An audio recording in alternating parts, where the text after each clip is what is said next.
Good morning, everyone. Welcome to our blueprint to build a business that can run without you. Now, I know many of you, but not quite all of you. So, very brief introduction in terms of why would I be somebody here who can tell you about this kind of stuff. Um, I bring to the party a blend of experience, 23 years of corporate, mega corporates, international FMCG blue chips with Diageo, PepsiCo, GE in senior HR director roles.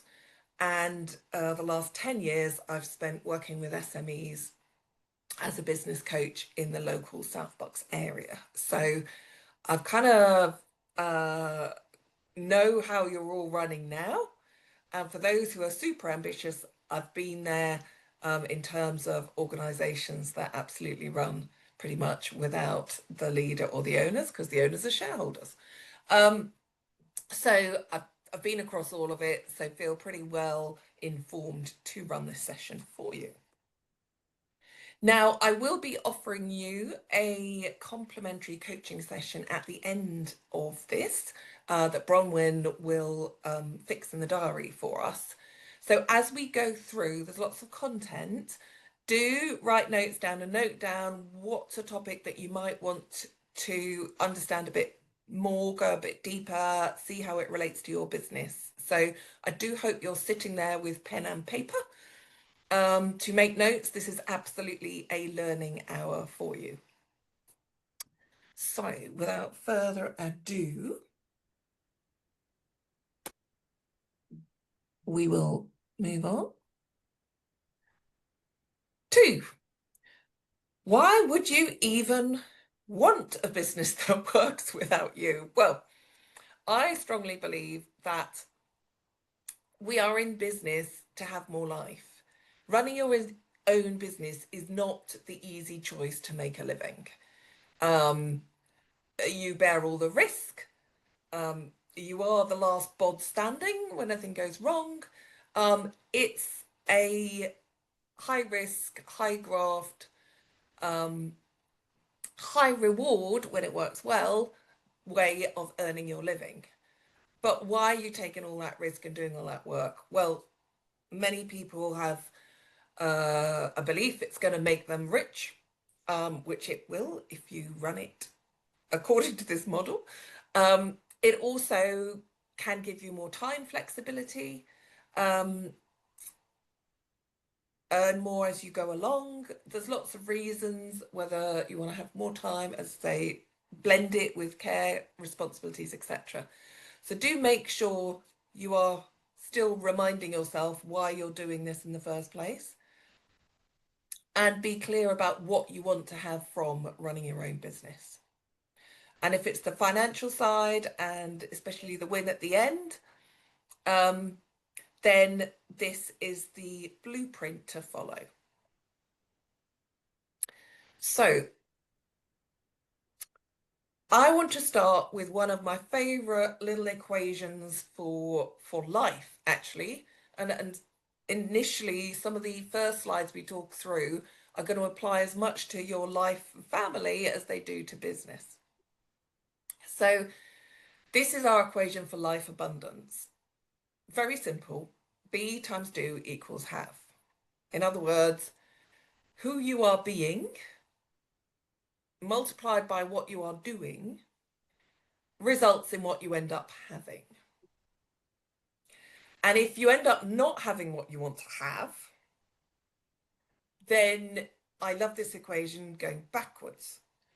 So are you doing the actions you need to do? And are you being the person? Are you doing the actions in the guise of the person you need to be to have the outcome that you're looking for? You could, for example, as in a sales with your sales hat on, be doing all the sales calls and doing all the sales actions, but actually you're not in the right mindset. You're shoving the information down people's throats, being the typical car salesperson that we all imagine when we think of sales, and you're not going to get the sales you want to have. because you're not being the person you need to be. Does that make sense? So equally, when we want to have a business that can run with us, we need to think about what is it we want to have? How does that really going to look for you? And start with the end in mind, as Stephen Covey said. And I did this with some early clients of mine who absolutely did build a business that can run without them, and they chose to sell. That was their ambition. We met 5 years before they sold with the ambition that they would sell in 5 years, and they did. And the first thing we did was to work out what they wanted to have.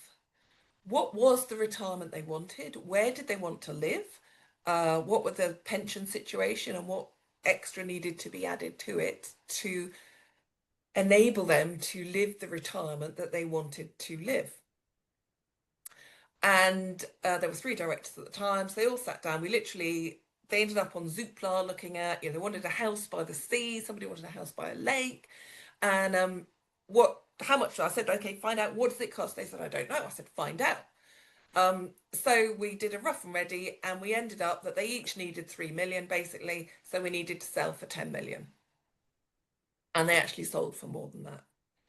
So on a starting base of a 6 million turnover, 15% profit. So that was always the goal, and I'm so pleased to say they are now living by the water. So are you clear about what you want to have? Because that is really important, and when you want to have it. So we need timings, we need money. As Vincent van Gogh said, I dream my painting, then I paint my dream, which I rather like. He seemed to be quite successful. I think we could follow his advice. So how clear are you on your dream? So here's a little equation. We do like our equations. If you were to write down the clarity of your dreams, the things, the aspirations you'd love to do, how you want to end up, when, where, etc. What's the dream? And give yourself a score, 1 to 5. So you can have a 5 if you have a written dream log or a notebook or a visual dream board, something like that. If you've got it written down, it's out of your head into some kind of paper or file, you can give yourself a 5. If you've never thought about this before, you're on a 1, and you might be somewhere in between. So give yourself a number. Once we've got our dreams, we need to turn some of them into goals. Difference between a dream and a goal is a goal has a time frame on it. It might be a 12-month goal, it might be a 5-year goal, but you're saying, I'm going to do that by then, or I'm going to have this by then.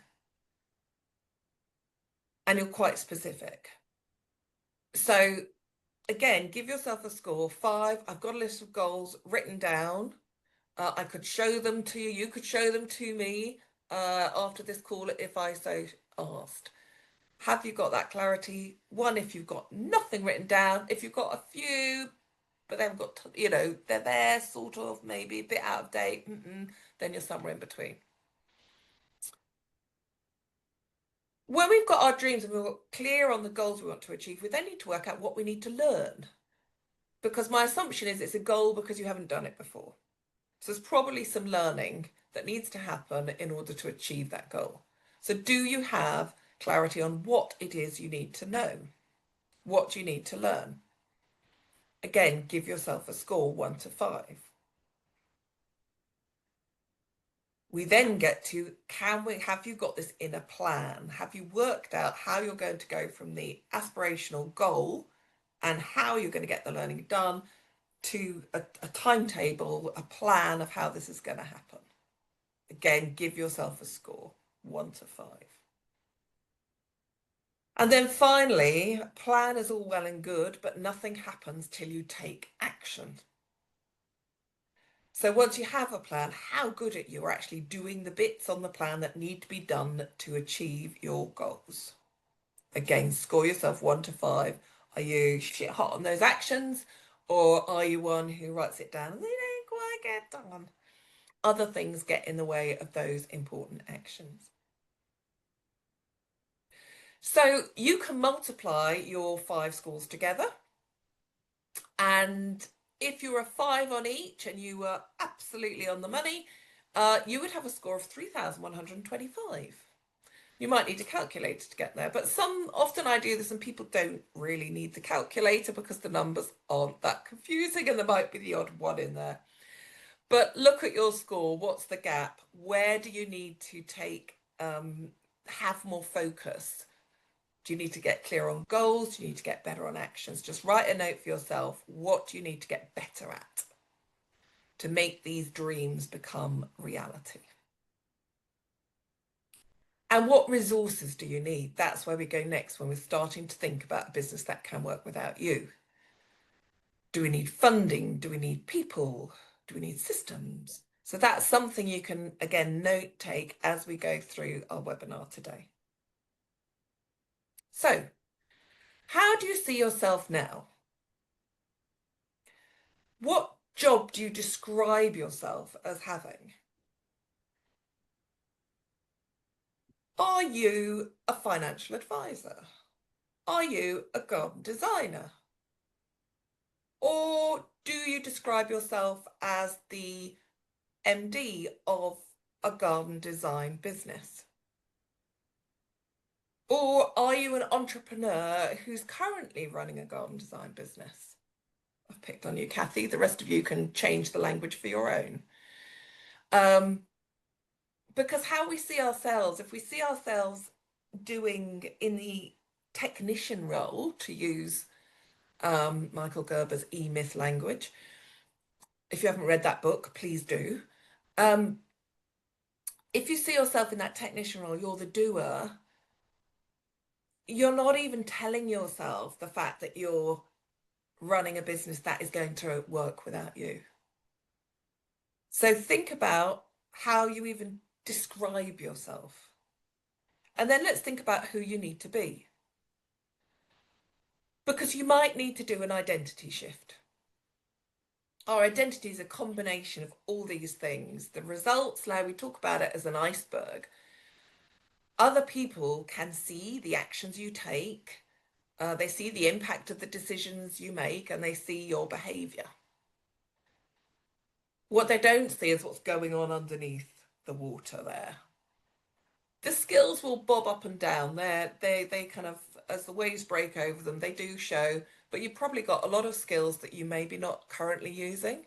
You might need to bring them back up and use them as we go towards having a business that can work without you. You might need to grow some new skills when you think about that new identity. You need to look at your beliefs, not your religious beliefs, but what you hold to be true, and maybe your limiting beliefs. What's holding you back? What are the values that you hold? Because your business needs to reflect these. And as you grow your business, it needs to continue. You need to be very deliberate about that.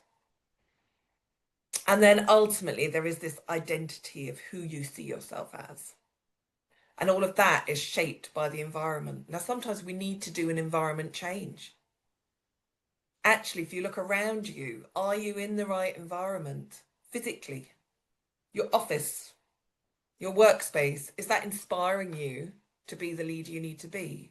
Is your environment full of people who are going to pull you forward, who've done the journey before you? Or are they all further behind you?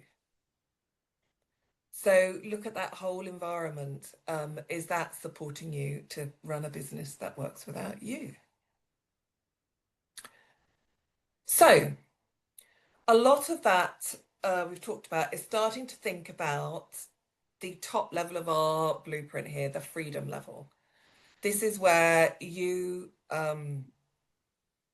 are working, you've got a property portfolio. So Paul, you've got some of that already. You've got a business, you've got shares, you've got multiple sources of investment and income. You've got a clear sense of where your business is, what you want to sell for, if selling is the option, or if you're employee ownership, transferring it, what's the value, how it's going to run, and you've got the structure in place. And you've also done, you're doing that work to create your personal freedom, releasing you from however many days a week you are currently working to on the journey to having that freedom. So that's ultimately where we're heading for, and keep hold of that thought because that's going to give you the energy to do the work. So when we've worked out what you want to create, what's that dream business, we then need to think about what scale your business needs to be. Like with my client, we knew the dream, we knew we had to sell for 10 million. We could then work it back using a typical sale multiplier of 3.5, 4 times net profit. We'll aspire to get higher multiplier, but that's a fairly safe one if your business is ready to sell. We could then multiply it and go, or divide it rather, 10 million, divided by the multiplier. What does your net profit need to be each year? And how are you going to get to that scale? Are you going to scale to that level of net profit through organic growth, through acquisition? Are you going to franchise so you can scale that way? So think about how big do you need this business to be to create the value you want for the freedom you want. Now, some of you, and I know James, who's going to be listening to the recording, they've actually been through the employee ownership transfer process. So he's in touching distance of that freedom. And yet, actually, we need to still have scale in mind for the new owners. If we're passing businesses down generations, we need to be thinking about what are the needs of the next generation to make sure the business continues to thrive.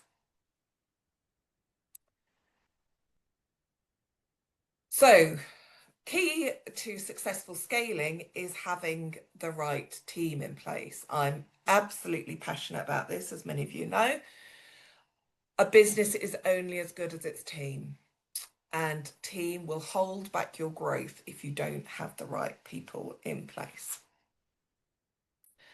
So what is your end state organization? Now, for a business to work without you, you have to have somebody in your position.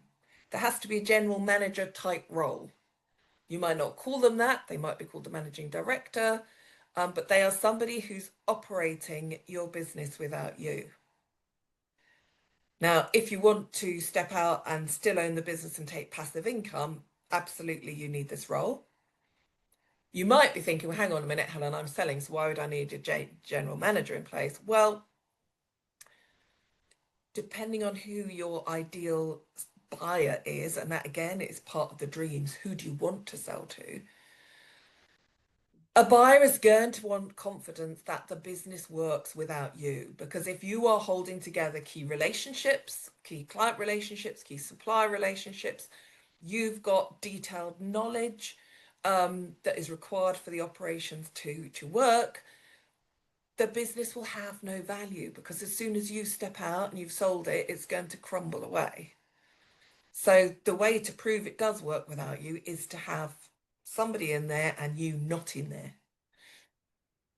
So that is a key role. And then you need the key aspects of any business managed. So we need marketing, we need to get leads in, we need to convert them into customers through sales. Somebody needs to be owning the doing of whatever your business does. We need to be on the money, and somebody needs to be looking after everybody else who's doing this stuff to make sure we've got the people we need. Now, how many you need in this structure will be determined entirely by how big you're going. These don't need to be full-time roles. You can have somebody spanning roles if you're looking at a fairly small operation. If you're looking at a much bigger one, then you will want independent individuals here. You might have some of these outsourced. You don't even have to have them all within your organization. But somebody needs to be competently doing these different areas. So it's an interesting exercise if you go, okay, I want to sell for this, therefore I need a revenue of this. How many people will it take to run a business that delivers that level of revenue? And work out who you would need. Because when we're looking at your team, we also need to be looking at, actually, you're not gonna, you might, it's unusual, to parachute a GM straight into this spot. You might be going, actually, in the first instance, I need to get somebody who can do a bit of sales and a bit of marketing for me, and they'll actually be doing a role somewhere down here, kind of hybrid. But then there's growth opportunity. Then they can go to own the whole function or full ownership of it. So they're not just supporting you, they're now owning it. And yeah, they could be the type of person who could grow to this. I've just done this with a client, and we've worked out their end state organization. And we've got a couple of roles that could feed to this role, because you don't know if somebody's going to make it. You don't know if they're going to stay with you. Part of your people plan needs to be doing your utmost. You're basically planning how to get them. You need a robust resourcing process, how to keep them, and how to grow them. When you've got the get, grow, keep sorted, you can be confident about having the team you need. So now we get on to systems. We've got people, but before we get those people on board, we might not need quite as many as we thought we do, because we're going to use systems. And this is so important now more than ever. Yes, we've got automation that's been around for quite a while, but you know, you need to be leveraging as much automation as possible and systems, but also AI now. How can AI help as well? Because you want to be running a lean, mean, profitable machine. And systems, automation, they run 24/7. Yes, they need servicing, but they are typically, they can work harder and more reliably than people. So I love people, but we do need to be using them in the right place. You know, we want to be, as we'd say, automate as much as possible, automate 80% and then really humanize the 20%. So what isn't automated, make it absolutely bespoke, human, fantastic individuals and interactions. So you want to get to a position where the systems run your business, your team run the systems, and you are left leading the team.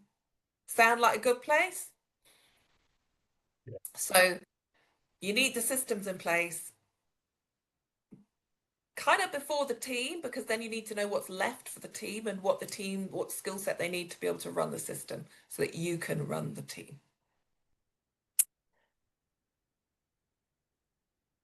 We need to leverage, do more with less. This is all about systemizing, and then get there by dividing each area down into its component parts, looking at how we can systemize it to then multiply us going forward. So we're not going to get very far until we have got our sales and marketing working for us. In order to have a business that is highly profitable, attractive to be bought, and can work without you, we need niche marketing. You need to find your niche for a very good reason. We're looking for this sweet spot here in the middle.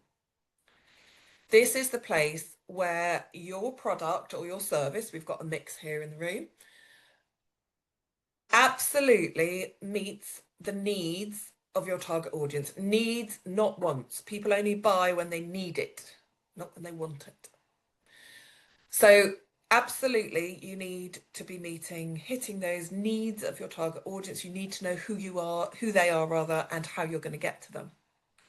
But the icing on the cake and the way to have a profitable business is to make sure that whatever you're offering that your target audience needs is worth paying more for. It's worth your target audience paying a little bit more to have you provide that product or service than your competition. That way you get yourself out of price competition. Sound good? Because when you're in price competition, you're just in this ever decreasing cycle. Alongside finding and staying in that little sweet spot, you need to be constantly working on lowering your cost of acquisition. That's the cost of every new client you get on board. You want to be getting that as low as possible whilst increasing your lifetime value, the value of your clients throughout their lifetime of working with you. When you get a low cost of acquisition and a high lifetime value, you are onto a good thing. You then need to be able to convert them through your predictable sales process, broken down and every single step designed to get them to the next step so ultimately they buy. And I do a whole nother webinar on the sales process, so I'm not even going to attempt to go further today. There's actually one recorded on my website. So if you go onto my website into the Learning Hub, you will find the predictable sales webinar that you can listen to. We will know we're there because you are testing and measuring. The secret to success in getting a business to work for you is testing and measuring everything. Numbers, numbers, numbers. Numbers don't lie. Gut feel can sometimes be a little over-optimistic, I find. So really look into the numbers. It tells you a lot. And key numbers we need to be looking at are 5 ways to growing profit without too much stress and out thinking. So here we go on the left. Let me explain to you our 5 ways. So at best, usually when I start to put, you can score yourself on these mentally as we go along. Looking at the red numbers first. Most people will know how many customers they've got. They might not, but please find out. That's easy to find out. It should be on your database. How many customers have you got? Your turnover, how much are you bringing in each month, each week, whatever period of time you work with? And how much profit are you making?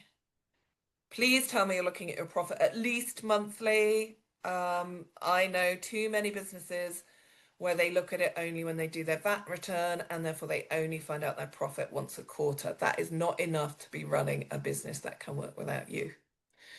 But these red bits are, they're all outcomes actually. The customers that you end up with is an outcome of how many leads you got in and how many of those you converted through your sales process. Your turnover is an outcome of how many customers you've got, how many times they do business with you, and how much they spend when they do business with you. And if you multiply those together, you get turnover. Your accountant will never explain turnover in that way, but it is mathematically correct, and the accountants will agree that's mathematically correct. Your profit is an outcome of your net margin. You know, what are your costs doing in proportion to your turnover, to your income? So actually, we want to run our business not by looking at the red things, those are outcomes. We want to be looking at the blue ones. Your leads, your conversion rate, your number of transactions, average value sale, and margin. So those are your first 5 key performance indicators. If you're not tracking those, please start. So I'm going to just quickly illustrate for you how tracking these will drive your business forward. Not just tracking them, but then by having strategies against each of them. So I've got this fictitious business where we've got, at the moment, last year we had 400 leads coming in, a conversion rate of 25%, which gives us 100 customers that we did business with last week. Actually, the kind of business we're in here, they did 1 transaction in that year. The average sale was £10,000. We've got high value business here, giving us £1 million turnover. Operating on a 10% margin gives us 100,000 profit. Nice, simple numbers. What we're going to do is then go, actually, we want to increase each of these 5 levers by 10%. So we look at marketing strategies that will increase your lead generation. We'll get more specific on where those absolute niche target audience are hanging out and how you're going to reach them in numbers. We're going to break down your sales process to make sure every step is encouraging your prospects to move to the next step and ultimately buy from you. We're going to look at ways of increasing those number of transactions. Have you got some other products you can add? Do your customers actually know all the different things they can buy off you, the different elements of your service? And can we increase your average sale? Easiest way to do that is put your prices up. Please tell me you're all putting your prices up at least once a year. But also we can look at bulk buying, higher value items, etc. We then want to look at your margin, put that up. We look at that by looking at your costs. What have you got floating around there? What subscriptions have you got that actually you don't use? When did you last negotiate some of your key fees to get them down as tight as possible? And when you look at all those 5 levers, if you move them each by 10%, compound effect, you actually increase your net profit by 61%. Very, very powerful. Moving each of those numbers a little bit. And in your business, it might be, if you're already sitting on a conversion rate of 80%, let's focus more on getting the leads in and do a 20% increase on your leads. Yeah, the numbers will be different for every single business, but they are going to move you in that direction. And our target is to get you 61% increased profit in the first year. And then look what happens when you do it for consistently over 5 years. We've ended up with £1 million profit. We started off with £1 million turnover. In 5 years, it's become £1 million profit. Now, do any of those end numbers look completely outlandish? We've got an extra 200 leads if our marketing machine's working and we've multiplied. If we're making an extra £1 million profit, we can afford to have a few extra staff driving our marketing, yeah? Our conversion rate, only 40%. I've got loads of clients at the moment at 40, 50%. That's perfectly doable. Number of transactions, we've obviously increased our portfolio. We've got different services that they can buy into. We've gone up market. We've kept our prices flowing, but remember, everything else is going up as well in the economy. And we've driven our margin. Now, as you scale, you're going to always have a number of fixed costs. So there's a mechanical increase to your margin anyhow, which is going to help you on that way to 16%.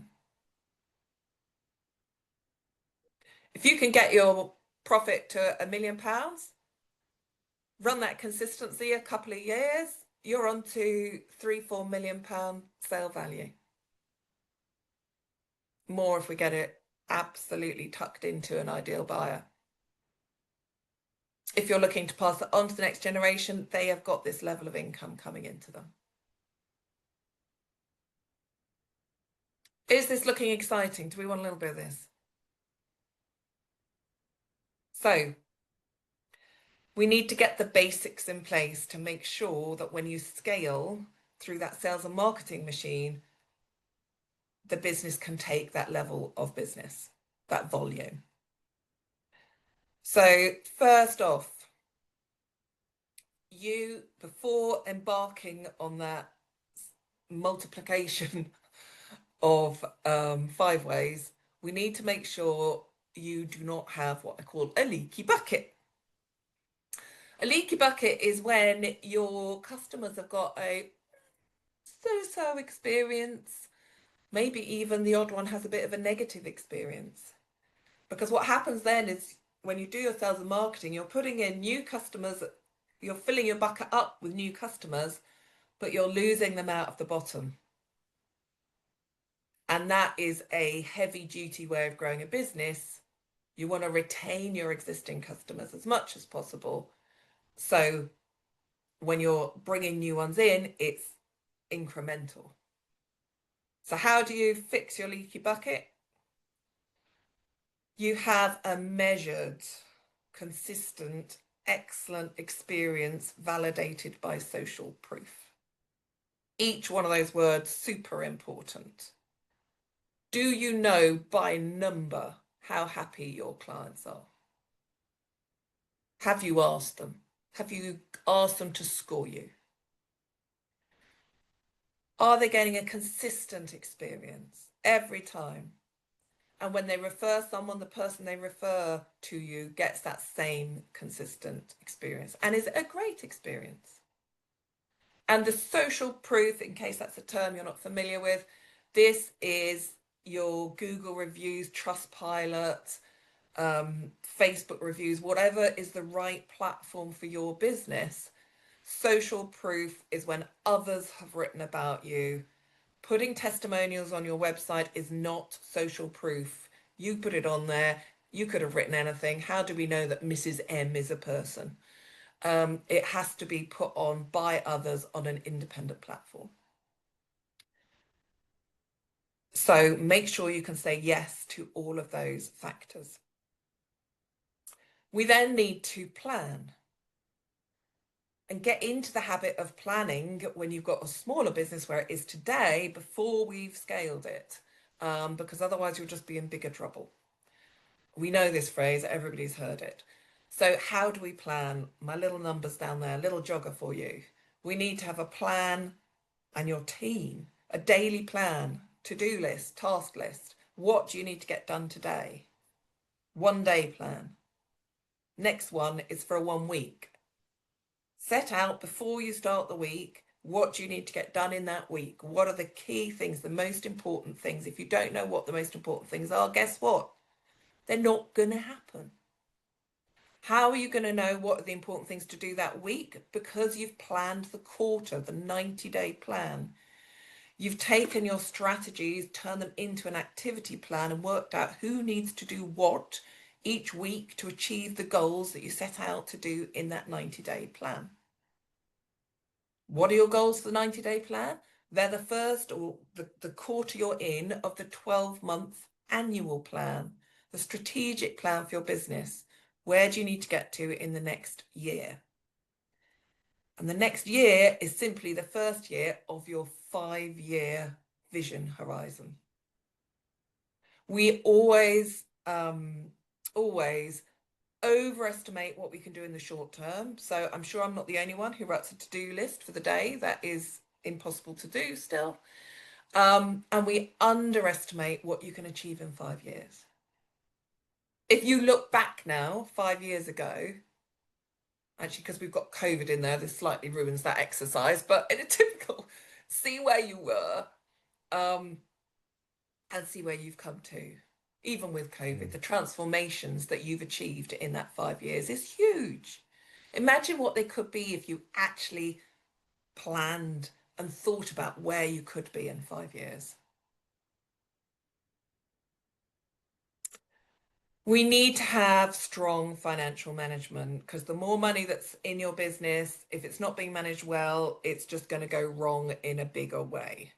So again, good practices early on. Get these things done now if you're not already doing them. So have you got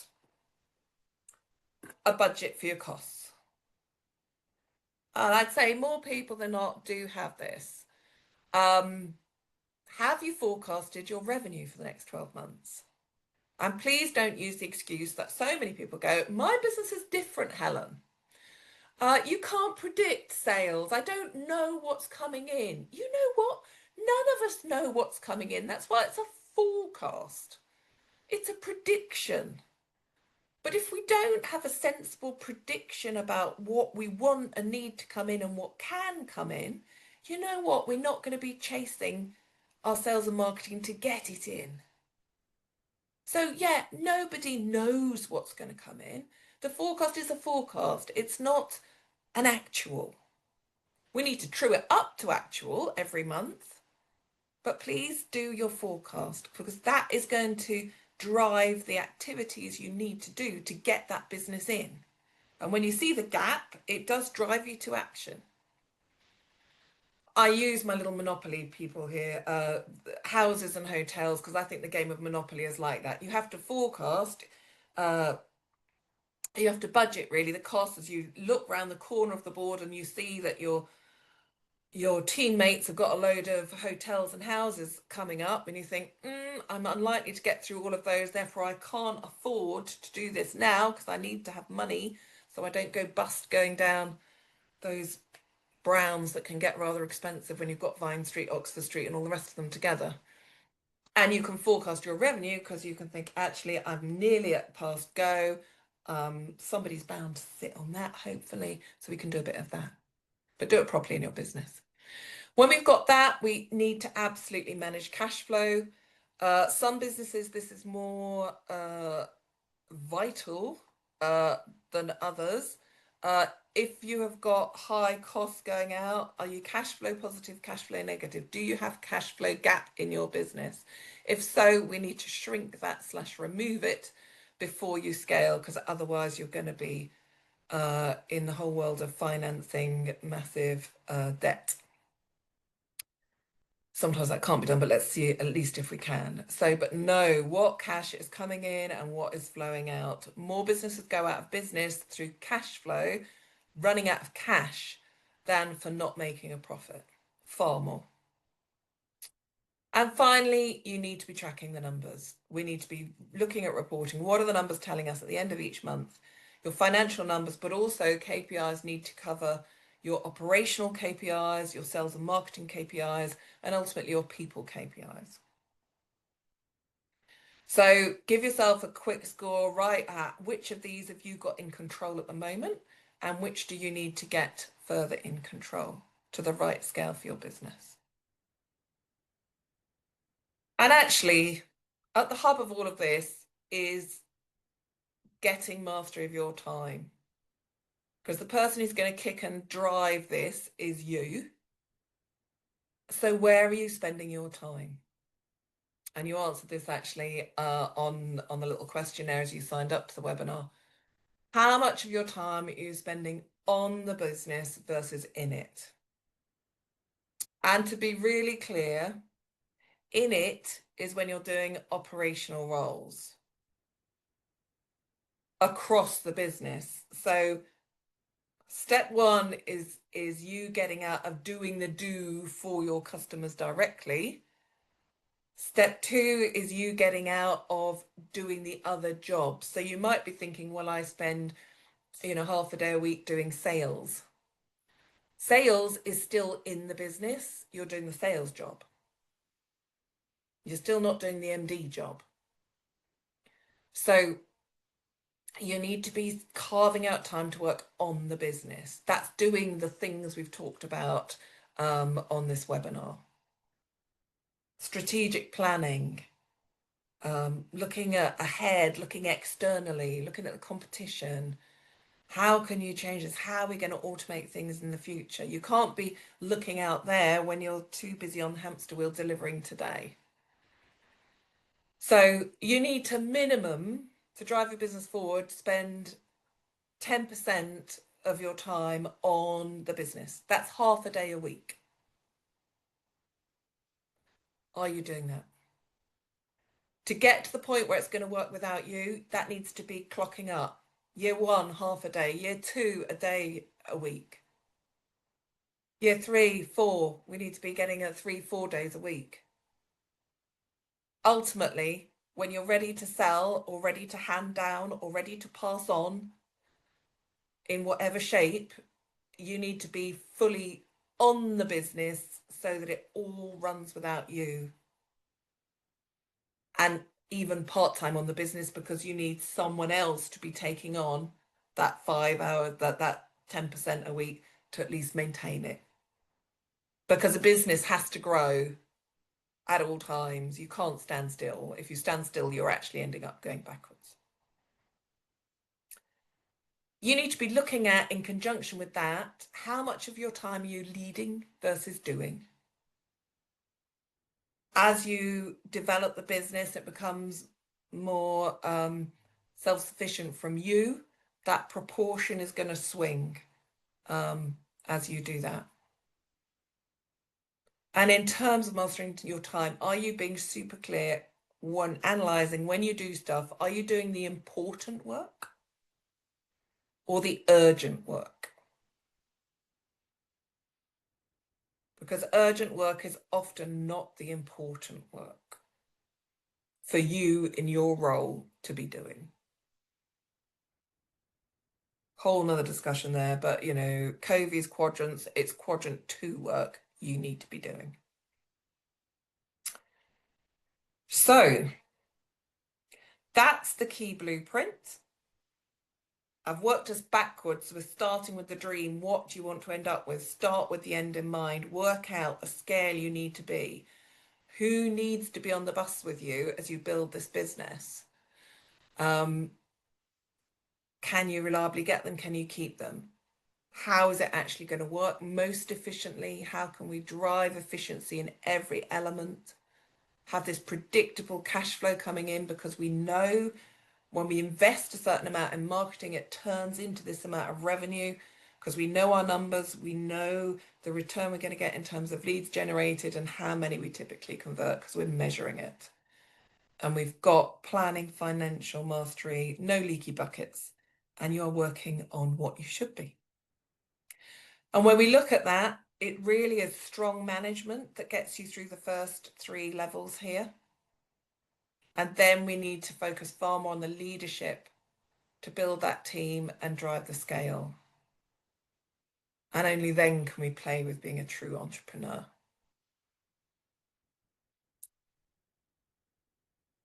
So that is a whistle-stop tour. I hope you have got a sore wrist and lots of notes. What are you going to do? Hopefully I've also left you with your head buzzing. First off, what do you want to do? When you look at those notes, I want you to glance through them. In fact, glance through them now. Just put a few stars, underlines, highlights, whatever you've got to hand. Glance through your notes. What do you want to do? There might be too many. What do you need to do?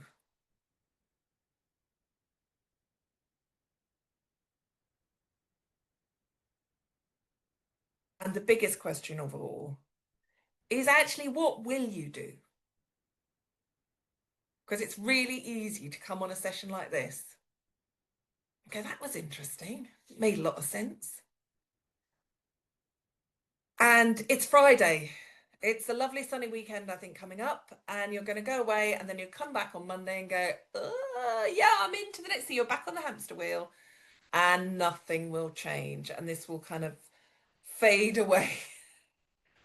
So what will you do? In fact, write it in the chat box, because when you commit to something, you're far likely to do it. And I suggest the first thing on Monday that you will do is Bronwyn will be back in, and let's book in that complimentary session. Go through your notes beforehand. Which is the area you need to start on? What is going to move your business forward fastest and safest from the point you are at the moment? And let's take some tangible action. And if you're listening to this on record, write it on your notes now. You don't escape. Brilliant. I've got 8 participants, 8 actions. That is fantastic. Have a brilliant weekend. Thank you for joining, and we will touch base next week and get you moving on your journey.